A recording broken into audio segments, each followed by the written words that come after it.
नमस्कार बच्चों, मैं मनोज कुमार आप सभी का आपके अपने YouTube चैनल एजुकेशन प्लस में बहुत बहुत स्वागत करता हूं। तो बच्चों, हम आपके लिए यहां पर बोर्ड एग्जाम 2024 के लिए मैथ का प्रैक्टिस सेट नंबर 11 यहां पर लेकर आए हैं। और बच्चों, जिसमें हमने ऐसे प्रश्नों को रखा है जो कि बोर्ड परीक्षा में 2 से 3 अंकों में पूछे जाते हैं बच्चों। ठीक है, तो शुरू करते हैं आज का ये प्रैक्टिस सेट बिना किसी देरी के। तो बच्चों, यहाँ पर पहला प्रश्न हमने लिया है, दी गई समांतर श्रेणी के रिक्त पदों को ज्ञात कीजिए। यहाँ पर आपको एक समांतर श्रेणी दी हुई है जिसमें कुछ पद अज्ञात हैं, वो हमें बच्चों ज्ञात करने हैं। तो हमारी जो समांतर श्रेणी है बच्चों, उसे हम नोट कर लेते हैं। वो हमारे पास है -4, और इसके यहाँ पर बच्चों जो 4 पद हैं वो हमें अज्ञात दिए हुए हैं। ठीक है, और इसका जो अंतिम पद है वो 6 है। इसमें आप ध्यान से देखेंगे तो कुल कितने पद हैं, इसमें 6 पद हैं। जहाँ पर बच्चों जो पहला पद है ए जिसे हम बोलते हैं वो -4 दिया हुआ है। ठीक है, और जो अंतिम पद है यानी छठा जो पद है, छठे पद को A6 बोलते हैं हम बच्चों। छठा पद वो हमें 6 ही दिया हुआ है। ठीक है, तो छठे पद को हम क्या बोलते हैं, A+5D। हम छठे पद को बच्चों यहाँ पर लिख सकते हैं। A+5D हमारे पास 6 है। ए का मान रख दीजिए -4 है। जो पहला पद है वो बच्चों -4 है, और +5D बराबर हो गया यहाँ पर 6 हो गया बच्चों। ठीक है, या 5D।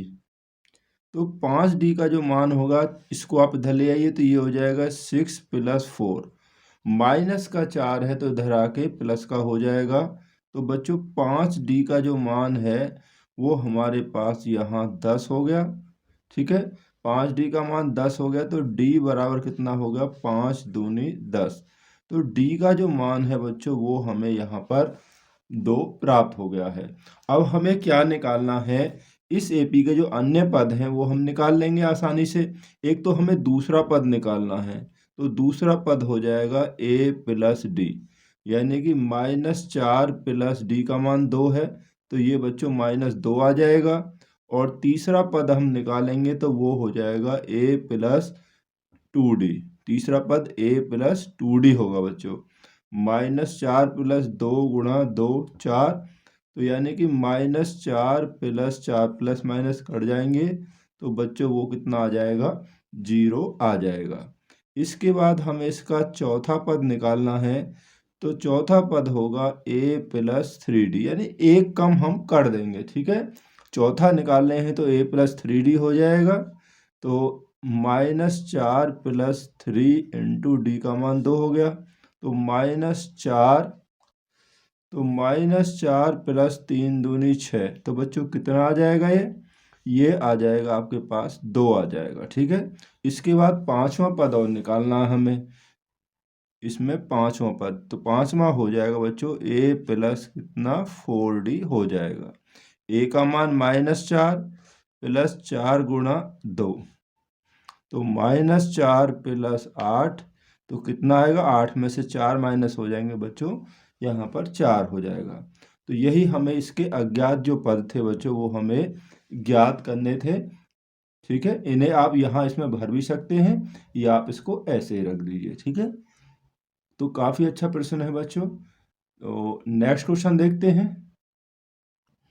तो दूसरा प्रश्न है बच्चों यहाँ पर, यदि द्विघात समीकरण px² - 8x - 3 बराबर 0 का विविक्तीकर यानी कि D 112 है तो p का मान ज्ञात कीजिए।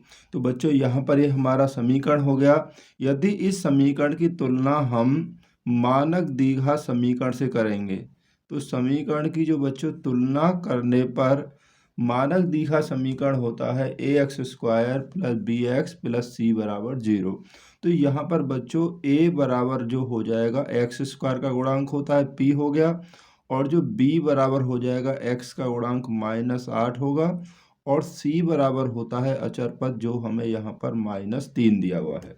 ठीक है, हमें यहाँ पर बच्चों विविक्तीकर जो दिया हुआ है, विविक्तीकर जिसको हम डिस्क्रिमिनेंट बोलते हैं, वो D बराबर इसमें हमें बच्चों दिया है 112 दिया हुआ है। ठीक है, और विविक्तीकर क्या होता है, वो होता है इसके लिए फॉर्मूला बच्चों B square minus 4ac।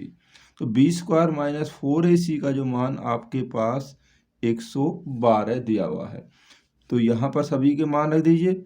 b आपके पास है -8, तो -8 का वर्ग -4a यानी कि p है, और c का मान है बच्चों -3 बराबर 112। ठीक है, विविक्तिकर का मान 112 रख दिया है हमने। इसका वर्ग करेंगे, 8 का वर्ग 64 हो गया, माइनस का है तो हमेशा प्लस में होगा। देखिए 4 तिया 12, माइनस माइनस प्लस, यहाँ आ जाएगा 12p। ठीक है, बराबर 112, बराबर 112 हो गया, या 12p बराबर हो जाएगा 112, इधर आएगा तो माइनस के 64। ठीक है, तो यहाँ पर बच्चों 112 में से तो आप 64 घटा दीजिए तो 12 यानी कि 8 बचा, और यहाँ पर यानी कि बच्चों 48 बच गया। तो P का जो मान होगा 12 चौक 48। तो यहाँ पर बच्चों जो P का मान हमें प्राप्त हो जाएगा वो 4 हो जाएगा। यदि हम P का मान इस समीकरण में रखते हैं और आप विविक्तिकर निकालते हैं तो बच्चों विविक्तिकर का मान 112 ही आएगा। इससे आप अपने आंसर की जांच भी कर सकते हैं। तो नेक्स्ट क्वेश्चन देखते हैं। तो क्वेश्चन नंबर 3 बच्चों यहाँ दिया हुआ है कि 306 और 657 का जो HCF है यानी कि में से 9 दिया हुआ है, तो हमें 306 और 657 का LCM यानी कि ले से बच्चों यहाँ पर ज्ञात करना है। ठीक है, तो बच्चों हमें यहाँ पर दिया है संख्याएं 306 और 657 हैं, जिनका में से हमारे पास 9 है। हमें LCM यानी कि ले से निकालना है, क्योंकि बच्चे दो संख्याओं का जो गुणनफल होता है उनके ले से और में से के गुणनफल के बराबर होता है, ये आपको ध्यान रखना है। यदि हमें ले से निकालना है तो पहली संख्या गुणा दूसरी संख्या, यानी संख्याओं के गुणनफल में से दूसरी संख्या, संख्याओं के गुणनफल में हम में से का भाग दे देंगे। ठीक है नहीं, यदि हमें ले से निकालना है तो बच्चों संख्याओं के गुणनफल में हम किसका भाग दे देंगे, में से का भाग दे देंगे। अगर हमें में से निकालना है HCF तो संख्याओं के गुणनफल को हम ले से भाग दे देंगे। ठीक है, संख्या पहली 306 है बच्चों आपके पास, और दूसरी संख्या है 657। ठीक है, और इनका में से कितना है, HCF आपको 9 दिया है, 9 से यहाँ भाग दे दीजिए, 9 सत्ते 63, बचे 2, 9 तिया 27। ठीक है, अब 306 में आप गुणा कर दीजिए किसका, 73 से। जब आप 73 से यहाँ गुणा करेंगे तो गुणा करने पर आपको बच्चों प्राप्त हो जाएगा 23,068। ठीक है, तो यही इसका क्या हो गया बच्चों, लेस है हो गया। ठीक है, आपको ध्यान रखना है कि दो संख्याओं का गुणनफल उनके में से और ले से के गुणनफल के बराबर होता है। ठीक है, तो अगला क्वेश्चन देखते हैं बच्चों। ठीक है, तो क्वेश्चन नंबर 5 है बच्चों यहाँ पर, रोहन की माँ उससे 26 वर्ष बड़ी है, उनकी आयु वर्षों में का गुणनफल अब से 3 वर्ष पश्चात 360 हो जाएगा। यानी अब से 3 साल बाद जो उनकी आयु का गुणनफल होगा बच्चों वो 360 हो जाएगा। तो रोहन की वर्तमान आयु हमें यहाँ पर ज्ञात करनी है। तो बच्चों जो छोटा है रोहन, हम रोहन की आयु मान लेते हैं, तो माना रोहन की आयु, रोहन की आयु, तो बच्चों यहाँ पर हमने रोहन की जो आयु है उसे हमने मान लिया बच्चों यहाँ पर x वर्ष।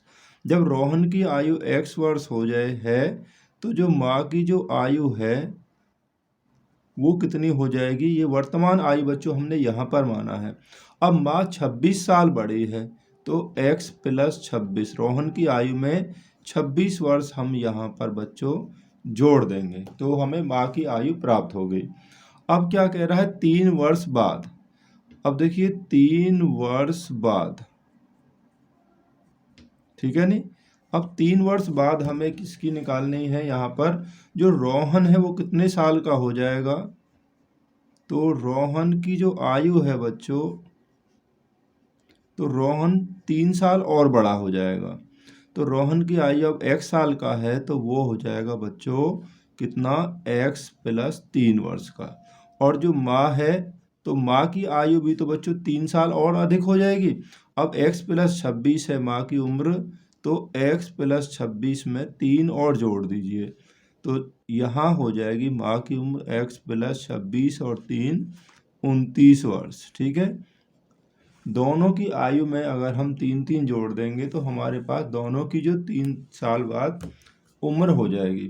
लेकिन जो प्रश्न अनुसार है अब उसमें क्या दिया है, अब प्रश्न में तो ये दिया है कि दोनों की आयु का जो गुणनफल है, जो 3 साल बाद जो आयु आई है, इनका जो गुणनफल है वो 300 कितना होगा, 60 होगा। यानी कि बच्चों रोहन की आयु और गुणा इसकी माँ की आयु, तो इनका गुणनफल है कितना, 360 है वर्षों में। ठीक है, अब यहाँ गुणनफल निकाल लीजिए। गुणा अगर हम करेंगे तो x ही करेंगे तो ये हो गया बच्चों एक्स स्क्वायर, 29 में करेंगे तो 29x, अब 3 से कर दीजिए तो 3x और 29 दिया हो गया 87 बराबर, या इसको उधर ले आइए माइनस के 360 बराबर 0। इस 360 को हम यहाँ पर बच्चों ले आए हैं। ठीक है, अब देखिए ये हो गया एक्स स्क्वायर, 29 और 3 कितना हो गया, 32x हो गया, और 360 में 87 घटाएंगे तो बच्चों माइनस के ही बच जाएंगे कितने, 273 बराबर 0। अब 273 के हमें ऐसे गुणनखंड करने, क्योंकि द्विघात समीकरण है, गुणा करें तो 273 आए और माइनस करें तो कितना आना चाहिए, 32 आना चाहिए। तो बच्चों वो हो जाएंगे 39 और 7, इनकी गुणा करेंगे तो 273 आएगा और माइनस करेंगे तो आपके पास कितना आ जाएगा, वो बच्चों आएगा आपके पास 32 ही आ जाएगा। ठीक है, तो गुणनखंड कर लेते हैं हम। तो यहाँ होगा x square plus 39x minus 7x, जो हमारे फैक्टर आए हैं 273 बराबर 0। पहले इन दोनों में x कॉमन ले लीजिए, इन दोनों में x कॉमन लेंगे तो बच्चों x प्लस 39 बचेगा, और इन दोनों में कॉमन आएगा माइनस के 7, तो यहाँ भी हो जाएगा x प्लस 39। माइनस कॉमन लिया है ना तो वो प्लस ही हो जाएगा। तो एक ब्रैकेट में हो गया बच्चों x प्लस 39 और दूसरे में हो जाएगा x माइनस 7 बराबर 0। ठीक है, अब x प्लस 39 है तो x बराबर 0 से कंपेयर करेंगे तो बच्चों माइनस के 39 हो जाएगा, और उम्र कभी भी माइनस में नहीं हो सकती है, और x माइनस 7 बराबर 0 है तो x बराबर आ जाएगा 7, यानी x का मान 7 आ गया। और x हमने क्या माना था बच्चों, हमने माना था x को रोहन की आयु। ठीक है, तो जो रोहन है, तो रोहन की जो आयु है बच्चों वो कितनी हो जाएगी, तो वो हो जाएगी बच्चों 7 वर्ष। ठीक है, रोहन की आयु हमसे पूछी गई थी। अगर सपोज कीजिए माँ की आयु पूछता है तो हम रोहन की आयु में 26 साल और जोड़ देंगे, क्योंकि 26 साल माँ उसकी बड़ी है, तो ये हो जाएगी यानी कि 33 वर्ष। अगर माँ की आयु पूछता है, मैंने यहाँ आपको बता दिया है, क्वेश्चन में पूछता है माँ की आयु भी, तो आप इसको निकाल देंगे कि माँ 33 साल की है और रोहन 7 वर्ष का है। अब 3 साल बाद देखिए रोहन हो जाएगा 10 साल का और माँ हो जाएगी 36 साल की। गुणनफल ज्ञात करेंगे तो कितना होगा, 360 ही वो बच्चों हो जाएगा।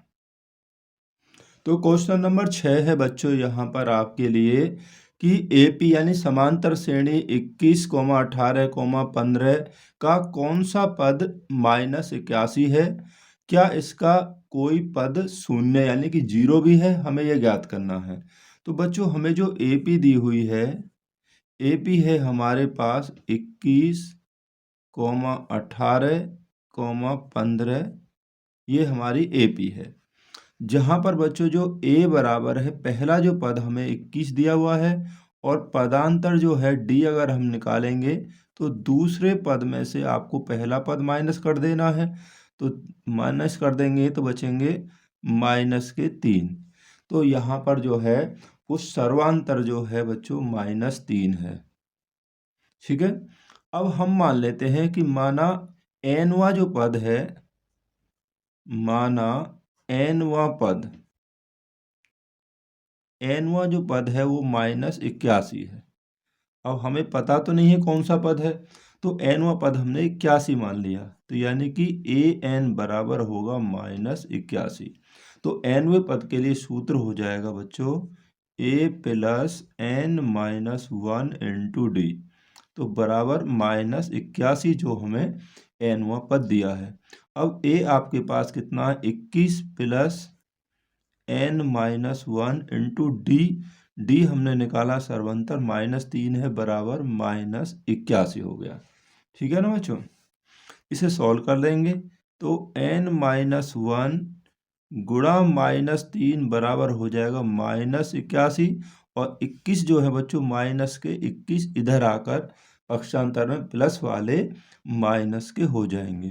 तो n-1 गुणा -3, यहाँ पर बच्चों आप इस प्रकार निशान लगाते रहना। तो ये कितना हो गया बच्चों, यहाँ पर हमारे पास हो गया 102 हो गया, 102 हो गया माइनस वाला। ठीक है। अब देखिए, तो n-1 बराबर इससे कैंसिल हो जाएगा, तो 3 तिया 9 और 3 चौक 12, माइनस से माइनस कैंसिल हो गया बच्चों। ठीक है, दोनों माइनस है, तो n-1 बराबर 34 है। तो n का मान हो जाएगा कितना, 34, माइनस का इधर आके हो जाएगा बच्चों प्लस का, ये माइनस का है 1, तो इधर आके प्लस का हो जाएगा। तो n का जो मान है बच्चों हमारे पास हो जाएगा 35। ठीक है। तो यहाँ पर तो हम ये कह सकते हैं कि जो 35वां जो पद है वो -81 होगा। ठीक है, इसलिए 35वां पद -81 होगा। ठीक है, ये तो बच्चों आ गया है पहला वाला भाग। अब आगे हमें पूछा है, इसमें यहीं कर लेते हैं हम, कि इसका कौन सा जो पद है वो शून्य होगा। तो यहाँ भी हम मान लेते हैं कि माना nवां जो पद है वो बराबर शून्य यानी कि 0 होगा। तो nवां पद वही सूत्र a + n-1 इंटू डी बराबर 0। a यानी कि 21 प्रथम जो पद है, प्लस nवां पद, तो n-1 इंटू डी, डी हमारे पास है -3 बराबर 0। तो बच्चों n-1 गुणा -3, इसको उधर ले आएंगे तो माइनस के 21 हो गए, तो n-1 बराबर 3 से काट देंगे, 3 सत्ते 21, माइनस से माइनस यहाँ कैंसिल हो जाएगा। तो n-1 बराबर 7 है, तो n बराबर कितना होगा, 7 और 1 8, ये जो माइनस का 1 है उधर चला जाएगा, तो ये जुड़ जाएगा। तो इसलिए आठवां जो पद है बच्चों वो यहाँ इसमें शून्य होगा। ठीक है नहीं, तो यहाँ पर दो हमें यहाँ पर क्वेश्चन, एक क्वेश्चन में पूछे गए थे, तो दोनों को ही हमने यहाँ पर बच्चों आसानी से सॉल्व कर लिया है। अच्छा प्रश्न है, ऐसे क्वेश्चंस भी एग्जाम्स में 2 से 3 नंबर में पूछ लिए जाते हैं। तो नेक्स्ट क्वेश्चन और देखते हैं बच्चों। तो प्रश्न नंबर जो 7 है बच्चों, वो हमने वो ट्रिग्नोमेट्री यानी त्रिकोणमिति से लिया है। ये भी अच्छा प्रश्न है और अक्सर पूछ लिया जाता है, ऐसा कुछ भी क्वेश्चन पूछा जा सकता है। मान ज्ञात करना है आपको, 5 cos स्क्वायर 60 अंश प्लस 4 sec स्क्वायर 30 अंश माइनस 10 स्क्वायर 45 अंश बटे sine square 30 plus cos square 30। तो पहले अपने क्वेश्चन को यहाँ पर हम नोट कर लेते हैं बच्चों। तो बच्चों अब हम अपने इन सभी त्रिकोणमितीय अनुपातों के मान रख देंगे जो कि सारणी में होते हैं, और वो सभी आपने अब याद भी कर लिए होंगे। तो देखिए, cos 60 का मान होता है 1/2, यहाँ वर्ग है तो बच्चों वर्ग कर दीजिए, प्लस 4 गुणा, अब cos जो sec 30 है, sec 30 का मान होता है 2/√3, sec 30 2/√3 होता है, वर्ग है तो यहाँ भी वर्ग कर देंगे, और tan 45 1 होता है, तो यहाँ 1 का वर्ग हो जाएगा। अब नीचे या तो बच्चों मान रख दिए, वैसे देखेंगे आप साइन स्क्वायर दोनों में थीटा सेम है, तो sine square theta plus cos square theta 1 होता है, तो हम यहाँ पर 1 ही रख देंगे और यहाँ पर सूत्र लिख दिए, क्योंकि sine square theta plus cos square theta बराबर 1। ठीक है, जब भी आप इसका मान निकालेंगे तो बच्चों 1 ही आएगा, इसलिए हम ये सूत्र भी यहाँ पर रख सकते हैं। ठीक है, ये गलत नहीं माना जाएगा अगर आपने सूत्र लगा दिया तो यहाँ पर। ठीक है, तो 1/2 का वर्ग हो गया बच्चों 1/4। हमारी कैलकुलेशन आसान हो गई, इसलिए हमने यहाँ पर फॉर्मूला लगा दिया sine square theta plus cos square theta. जब थीटा सेम होता है तो यहाँ पर ये आइडेंटिटी काम करने लगती है। तो 4 गुणा इसका वर्ग कर दीजिए, तो ये हो गया 4/√3 का वर्ग करेंगे तो 3 आएगा, रूट हट जाएगा और -1 का वर्ग होगा 1। ठीक है, नीचे अब -1 लिखने की ज़रूरत ही नहीं है, ये इसको 1 की ज़रूरत नहीं है अब। तो यहाँ हो गया बच्चों ये 5/4 प्लस 4 चौक यहाँ पर हो गया 16/3 -1, ये हमारे पास हो गया। इनका एलसीएम आ गया, 4 और 3 का एलसीएम आ जाएगा बच्चों, यहाँ 12 हो जाएगा। 4 का भाग 12 में देंगे तो 3 बार जाएगा, 3 पंजे 15। 4 से 12 को डिवाइड करेंगे 3 बार और 3 पंजे 15 होगा। इसी प्रकार ये होगा 3 से भाग देंगे 12 में 4 बार और 4 गुणा 16, ये हो जाएगा बच्चों 64 माइनस, यहाँ पर कुछ अंक नहीं है नीचे, तो 12 एकम 12 सीधी ही गुणा हो जाएगी जब हर के रूप में कोई संख्या बच्चों नहीं हो। ठीक है, तो एलसीएम की सीधी ही गुणा हो जाती है। अब देखिए 64 और 15 इन्हें जोड़ लीजिए पहले, 64 और 15 हो जाएंगे बच्चों आपके पास, यानी कि 79। इसमें से माइनस करना है 12, इसमें से -12 कर देंगे तो आपके पास बच जाएगा बच्चों कितना, 67। तो 67 बचेगा बटे 12, तो यही हमारे इस प्रश्न का आंसर हो जाएगा। त्रिकोणमितीय सभी अनुपातों के मान ध्यान से रख दीजिए और अपनी कैलकुलेशन कर लीजिए बस बच्चों। ठीक है, यहाँ पर आप इसका भी मान रखते हैं, जो sine square plus cos square theta मैंने लगाया है, बस कैलकुलेशन ज़्यादा होती, बस आंसर फिर भी आपका यही आता। तो अगला क्वेश्चन और देखते हैं बच्चों। तो क्वेश्चन नंबर 8 है बच्चों, यहाँ पर सिद्ध करें कि 3 + 2√5 एक अपरिमेय संख्या है। ठीक है, ऐसा क्वेश्चन भी बच्चों एग्जाम्स में अक्सर पूछा जाता है, 2 से 3 नंबर में ऐसा क्वेश्चन जरूर आता है। या आपसे √2 √3 अपरिमेय संख्याएं सिद्ध करने के लिए भी आ सकती हैं। तो इसका हम उल्टा मान लेते हैं बच्चों, हम ये मान लेते हैं कि माना 3 + 2√5 एक परिमेय संख्या है। इसे हमने क्या मान लिया कि यह एक परिमेय संख्या है बच्चों, ये एक परिमेय संख्या है, और तथा इसके साथ में जो 3 है हम ये मान लेते हैं कि 3 भी एक परिमेय संख्या है, ये भी एक परिमेय संख्या है। हमें क्या करना है बच्चों, इसमें पहले हमें केवल √5 को अकेला लाना है। ठीक है, अब देखिए, इसलिए जब ये दोनों परिमेय संख्याएं, ये भी और ये भी एक परिमेय संख्या है, तो इसलिए बच्चों इनका जो अंतर होगा, इनका जो अंतर होगा -3, वो भी एक परिमेय संख्या हो, इतने भी एक परिमेय संख्या होगी, परिमेय संख्या होगी।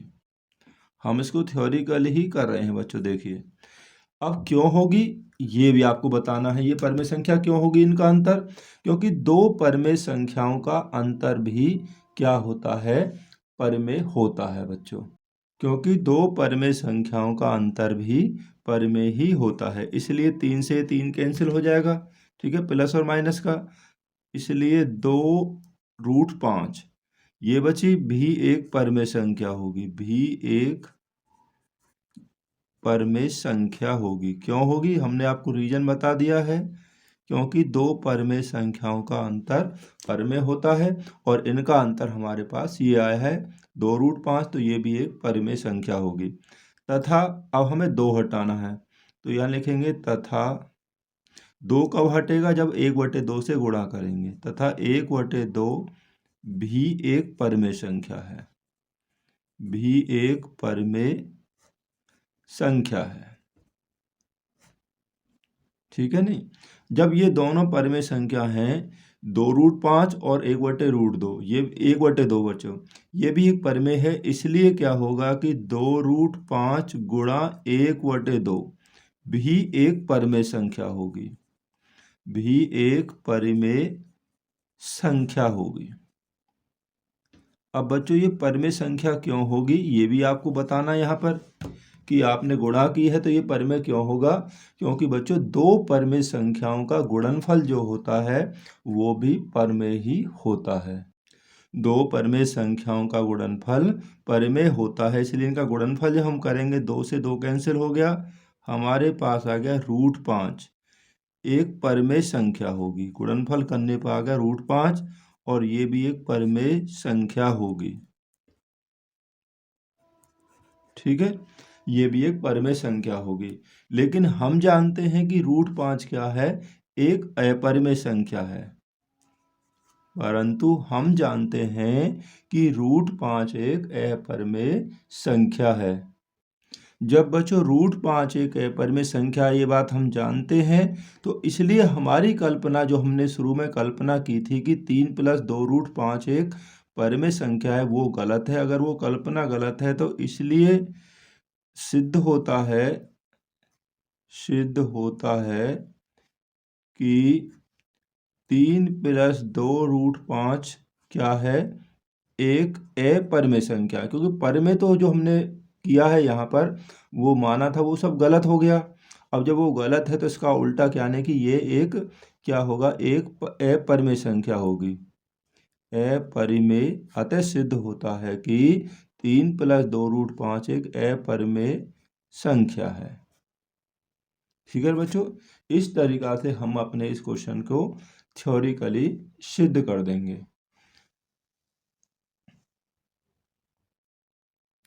तो नेक्स्ट क्वेश्चन और देखते हैं बच्चों।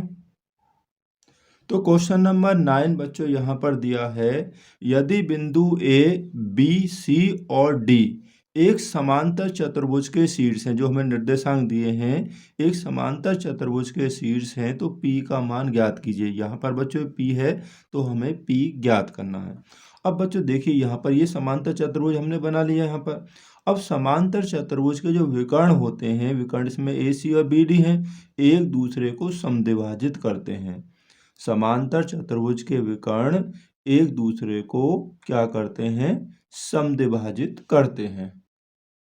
तो विकर्ण जब एक दूसरे को समद्विभाजित करते हैं तो बच्चों इसका मतलब होगा कि विकर्ण AC का जो मध्य बिंदु के निर्देशांक होंगे वो विकर्ण BD के मध्य बिंदु के निर्देशांक के बराबर होंगे।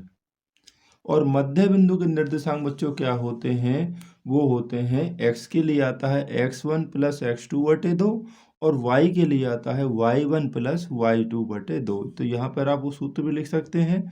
अब यहाँ पर हम AC के मध्य बिंदु A और C के निकालेंगे। देखिए यहाँ पर A और C के x1 यानी कि 6 + x2 9/2 होगा और y1 यानी कि बाद वाले लेंगे + y2/2 होगा। AC के लिए तो ये हो गया बराबर विकर्ण BD के लिए, BD के लिए ये, ठीक है, ये लेना B और D के लिए।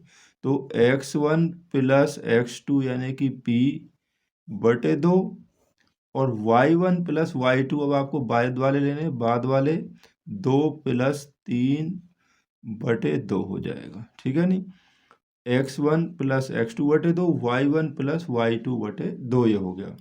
अब देखिए इसे ही सॉल्व कर लीजिए। अब 9 6 15, 15/2 4 और 1 5/2 ये बराबर होगा, इसमें 8 + P ही रहेगा बच्चों क्योंकि जुड़ नहीं पाएगा ये, एक इसमें वेरिएबल है। 3 और 2 यहाँ हो गया 5/2। ठीक है, ये हो गया। हमें यहाँ पर जो P का जो मान निकालना है बच्चों, P का मान हमारा x वाले इसमें, तो इसकी कुल जो कंपेयर है तुलना हम x वाले से करेंगे, या हम लिख लेंगे कि 15/2 बराबर 8 + P/2। ठीक है, ये लिख दिया। 2 से आप 2 को काट दीजिए, 2 को काट देंगे आप तो आपके पास बचेगा कि 8 + P = 15। 8 प्लस पी बराबर 15 हो गया, या p बराबर 15 माइनस 8। तो p का जो मान आएगा बच्चों आपके पास हो जाएगा 7। तो p का मान आपको यहाँ पर 7 प्राप्त हो गया, और बच्चों आपको p का ही मान यहाँ पर ज्ञात करना है। ठीक है, p का ही मान आपको इसमें ज्ञात करना है।